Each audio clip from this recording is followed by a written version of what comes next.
Herkese salam, kanalıma hoş geldiniz. Müğənni Bahar Lətif qızı istirahətə yollanıb.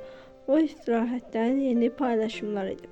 Sözüdən görüntüləri təqdim edirəm. Buyurub izləyə bilərsiniz. Yeni xəbərlər izləmək üçün kanalımıza abunə olmağı, videolarımıza like etməyi, kanalımıza dəstək olmağı unutmayın. Hər birinizə təşəkkür edirəm. Xoş izləmələr.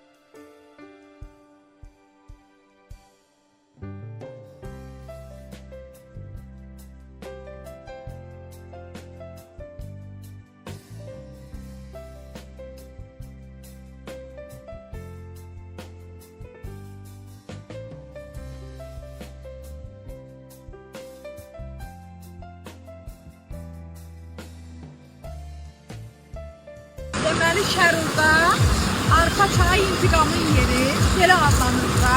Şərurdayıq. Su bax buzdur. Mesela çayın adı o kadar xoşdur. Arpa çayı. Arpa çayı oradan yayıdır. Ama deyir arpa çayı. Gedir de buradan gelir oraya. Arpa çayı açtı da. Arpa çayı açtı da. Sel baharı aldı kaçtı, sel güneyi aldı kaçtı. Dedim ben yanımdan çıkardım.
Əziz ordularımlar, inşallah ayın biri, yəni sabah iyulun biri Ordubadda Anadolu kəndində Xançınar Ailəvi İstirahət Mərkəzində yenidən sizlərlə görüşə gələcəm.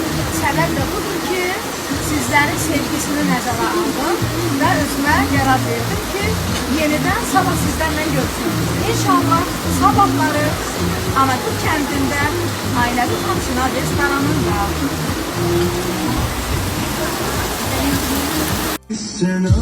Şərurun Yaycı kəndindəyik. Baharın pərəstişkarları.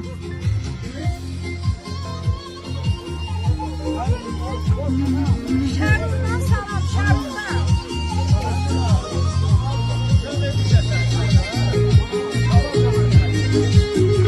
Şurada başlayalım. Ay canım.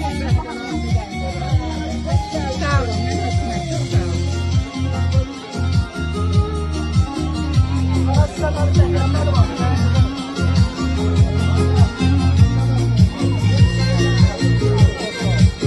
Çayı açtı kaçtı, sel baharı aldı kaçtı, sel güneyi aldı kaçtı.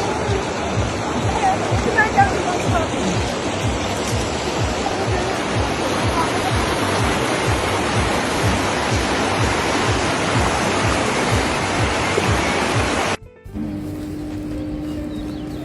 Meryem, niye yemirsən bunlardan?